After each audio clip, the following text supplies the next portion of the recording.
नमस्कार मंडळी, welcome back to my channel Gapshap बँडेड. चला तर पाहूया श्री रामचरितमानस या पुस्तकाचा पुढचा भाग. म्हणून आपल्या कुळाच्या कल्याणाचा विचार करून परत जा. हे ऐकून रावण रागवला आणि त्याने खूप शिव्या दिल्या. तो म्हणाला, अरे मूर्खा, तू एखादा गुरुप्रमाणे मला शिकवतोस काय? सांग बरे, जगात माझ्यासारखा योद्धा कोण आहे? तेव्हा मारीचाने मनात विचार केला की शस्त्रधारी, रहस्य जाणणारा, समर्थ मालक, मूर्ख, श्रीमंत, वैद्य, भाट, कवी व स्वयंपाकी या 9 व्यक्तींशी वैर करणाऱ्याचे कल्याण होत नाही. जेव्हा मारीचाने दोन्हीकडे आपले मरण आहे असे जाणले, तेव्हा त्याने श्री रघुनाथांना शरण जाणे हे चांगले असे ठरवले. त्याने विचार केला की नाही म्हणताच हा नीच रावण मला मारणार, मग श्री रघुनाथांचा बाण लागून मी का मरू नये? मनात असा विचार करून तो रावणाबरोबर निघाला. श्रीरामांच्या चरणी त्याचे अखंड प्रेम होते. त्याला मनातून आनंद वाटत होता की आज मी आपल्या परमप्रिय श्रीरामांना पाहीन. परंतु ही आनंदाची गोष्ट त्याने रावणाला सांगितली नाही. तो मनात विचार करू लागला की आपल्या परमप्रियतम श्रीरामांना पाहून नेत्रांचे पारणे फेडीन, जानकीसह व लक्ष्मणासह कृपानिधन श्रीरामांच्या चरणी मन लावीन.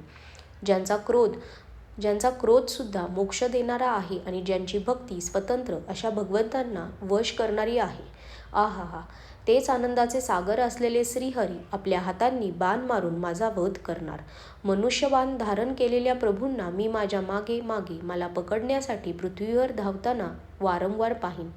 माझ्यासारखा दुसरा कोणीही नाही. श्रीराम ज्या वनात राहत होते त्या वनाजवळ जेव्हा रावण पोहोचला, तेव्हा मारीच वेषधारी मृग झाला. तो इतका अद्भुत होता की त्याचे वर्णन करता येत नाही. त्याचे सोन्याचे शरीर रत्नजडित होते.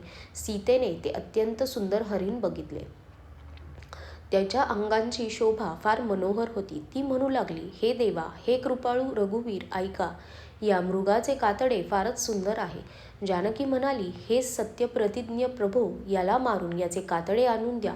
तेव्हा रघुनाथ मारीच हा खोटा मृग असल्याचे जाणूनही देवांचे कार्य सिद्ध करण्यासाठी आनंदाने उठले. हरणाला पाहून श्रीरामांनी कंबर कसली आणि हातात धनुष्य घेऊन त्याच्यावर दिव्य बाण चढविला. मग प्रभूंनी लक्ष्मणाला समजावून सांगितले की हे बंधू, वनात पुष्कळ राक्षस फिरत आहेत. तू बुद्धीने आणि विवेकाने शक्ती व वेळ प्रसंग पाहून सीतेचे रक्षण कर. प्रभूंना पाहून मृग पळू लागला. श्रीरामचंद्र सुद्धा धनुष्य सज्ज करून त्याच्या मागे धावले.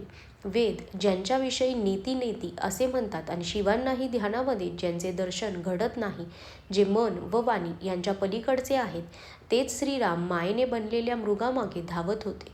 तो कधी जवळ येई तर कधी दूर पळे, कधी प्रकट दिसे तर कधी लपून राही. अशा प्रकारे कधी दिसत तर कधी लपत अनेक प्रकारे कपट करीत तो प्रभूंना दूर घेऊन गेला. तेव्हा श्रीरामांनी नेम धरून तीक्ष्ण बाण मारला. तो लागताच तो किंचाळून खाली पडला. प्रथम लक्ष्मणाचे नाव घेऊन त्याने श्रीरामांचे स्मरण केले. प्राणत्याग करताना त्याने आपले राक्षसी रूप प्रकट केले आणि प्रेमाने श्रीरामांचे स्मरण केले. सर्वज्ञ श्रीरामांनी त्याच्या मनातील प्रेम पाहून त्याला मुनींनाही दुर्लभ असलेली आपली परमपदाची गती दिली. देव फुले उधळत होते आणि प्रभूंची स्तुती करत म्हणत होते, श्री रघुनाथ असे दीनबंधू आहेत की त्यांनी असुरालाही आपले परमपद दिले. दुष्ट मारीचाला मारून श्री रघुवीर लगेच परतले. त्यांच्या हातात धनुष्य व कमरेला भाता शोभून दिसत होता. इकडे मरताना मारीचाने हा लक्ष्मणा असा आवाज दिला. जेव्हा सीतेने ती दुःखपूर्ण वाणी ऐकली तेव्हा ती फार घाबरली आणि लक्ष्मणाला म्हणू लागली, तू ताबडतोब जा, तुझे भाऊ संकटात आहेत. लक्ष्मण हसून म्हणाला, हे माते, ज्यांच्या भ्रुकुटीच्या नुसत्या इशाऱ्यावर संपूर्ण सृष्टीचा नाश होतो, ते श्रीराम कधी स्वप्नातही संकटात पडू शकतील काय? त्यावर सीता मनाला बोचणारे बोलू लागले.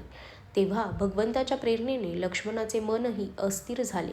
तो सीतेला वनदेवता व दिशादेवतांच्या भरोश्यावर सोडून निघाला. रावणरूपी चंद्राला ग्रासणारे राहुरूप श्रीराम होते तिकडे तो गेला.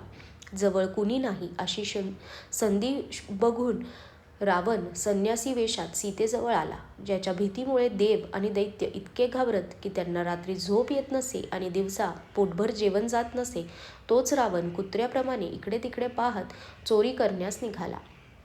काकभूषुंडी म्हणतात, हे गरुडा, अशा प्रकारे कुमार्गावर पाऊल ठेवताच शरीरामध्ये तेज, बुद्धी व बळ यांचा लेशही उरत नाही. रावणाने अनेक प्रकारच्या छान गोष्टी रचून सीतेला राजनीती, भय आणि प्रेम दाखवले. सीता म्हणाली, हे संन्यासा, तू दुष्टासारखा बोललास. तेव्हा रावणाने आपले खरे रूप दाखवले आणि जेव्हा आपले नाव सांगितले तेव्हा सीता भयभीत झाली. तिने मोठ्या धीराने म्हटले, अरे दुष्टा, थांब तर खरा, प्रभू आले. ज्याप्रमाणे सिंहिणीची अभिलाषा तुच्छ सशाला वाटते, त्याचप्रमाणे अरे राक्षसराज, तू माझी इच्छा धरल्याने काळाला वश झाला आहेस. हे ऐकून रावणाला राग आला, परंतु मनात त्याने सीतेच्या चरणांना वंदन करून आनंद मानला. नंतर रागारागाने रावणाने सीतेला रथात बसवले आणि तो मोठ्या लगबगीने आकाशमार्गाने निघाला, परंतु भीतीमुळे त्याला रथ हाकता येत नव्हता. सीता विलाप करू लागली की, हे जगातील अद्वितीय वीर रघुनाथ, कोणत्या अपराधासाठी तुम्ही माझ्यावरील दया विसरलात? हे दुःखांचे हरण करणारे, हे शरणागताला सुख देणारे, हे रघुकुलरूपी कमळाचे सूर्य, हे लक्ष्मणा, तुझा दोष नाही. मी तुझ्यावर रागवले, त्याचे फळ मला मिळाले. जानकी अनेक प्रकारे विलाप करीत होती की, अरे रे रे, प्रभूंची कृपा फार मोठी आहे, परंतु ते प्रेमळ प्रभू फार दूर राहिले. प्रभूंना माझी ही विपत्ती कोण सांगणार? यज्ञातील पुरोडाश गाढव खाऊ पाहत होते. सीतेची विलाप ऐकून चराचर जीव दुःखी झाले. गृधराज जटायूने सीतेचे दुःखी बोलणे ऐकून ओळखले की रघुकुल तिलक श्री रघुनाथांची पत्नी आहे. त्याला दिसले की कपिला गाय एखाद्या लेंच्याच्या तावडीत सापडावी तसा नीच राक्षस जबरदस्तीने तिला नेत आहे. तो म्हणाला, हे सीते, भिवू नकोस, मी या राक्षसाचा नाश करतो. असे म्हणून तो पक्षी रागारागाने धावून गेला. पर्वतावर वज्र कोसळावा तसा तो आव्हान देऊन म्हणाला, अरे दुष्टा, थांबत का नाहीस? निर्भयपणे निघाला आहेस, तू मला ओळखले नाहीस? यमाप्रमाणे तो येत असल्याचे पाहून रावण वळला आणि मनात विचार करू लागला की हा तर एक मैनाक पर्वत आहे किंवा पक्ष्यांचा राजा गरुड, परंतु तो गरुड तर आपला स्वामी विष्णूप्रमाणे माझे बळ जाणतो. जवळ आल्यावर रावणाने ओळखले की हा तर म्हातारा जटायू आहे. माझ्या हातरूपी तीर्थात हा आपले शरीर सोडेल. हे ऐकताच जटायू रागाने मोठ्या वेगाने धावून गेला आणि म्हणाला, रावण, माझे म्हणणे ऐक. जानकीला सोडून सुखरूप आपल्या घरी जा, नाहीतर अनेक भुजा असणाऱ्या रावणा असे होईल की श्रीरामांच्या अत्यंत भयानक क्रोधाग्नीमुळे तुझा संपूर्ण वंश पतंगाप्रमाणे भस्म होईल. वीर रावणाने काही उत्तर दिले नाही. तेव्हा तो क्रोधाने धावला. त्याने रावणाचे केस पकडून त्याला रथातून खाली खेचले. रावण पृथ्वीवर पडला. जटायूने सीतेला एका बाजूला बसवले आणि चोची मारून रावणाचे शरीर विदीर्ण केले. त्याला थोडा वेळ मूर्छा आली. जेव्हा चिडलेल्या रावणाने क्रोधाने अत्यंत भयानक कट्यार घेतली आणि जटायूचे पंख कापून टाकले, तेव्हा अशा प्रकारे अद्भुत पराक्रम गाजवून जटायू श्रीरामांच्या लीलांचे स्मरण करीत पृथ्वीवर पडला. सीतेला पुन्हा रथात घालून रावण लगबगीने निघाला. त्याला खूप भीती वाटत होती. सीता आकाशातून विलाप करीत जात होती, जणू व्याध्याच्या जाळ्यात सापडलेली एखादी भयभीत हरिणी. पर्वतावर बसलेल्या वानरांना पाहून सीतेने हरिनाम घेऊन आपली ओढणी खाली टाकली. अशा प्रकारे रावण सीतेला घेऊन गेला आणि तिला त्याने अशोकवनात नेऊन ठेवले. सीतेला अनेक प्रकारे भीती व प्रेम दाखवून तो दुष्ट थकला, तेव्हा त्याने तिच्या रक्षणाची व्यवस्था करून तिला अशोक वृक्षाखाली ठेवले. श्रीराम ज्या रूपात कपट मृगाप्रमाणे धावत गेले, ते रूप हृदयात धरून सीता राम नाम जपत होती. इकडे श्री रघुनाथ लक्ष्मणाला येत असलेले पाहून बाह्यतः आपल्याला मोठी काळजी वाटत असल्याचे दाखवून म्हणाले, हे बंधू, तू जानकीला एकटीला सोडलेस आणि माझ्या आज्ञेचे उल्लंघन करून येथे आलास. वनात राक्षसांच्या झुंडी फिरत असतात. सीता आश्रमात नसावी असे मला वाटत आहे. लक्ष्मणाने श्रीरामांचे चरण कमल धरून व हात जोडून म्हटले, हे नाथ, यात माझा काही दोष नाही. मग प्रभू श्रीराम लक्ष्मणासह गोदावरीच्या तटावरील आपल्या आश्रमाच्या ठिकाणी गेले.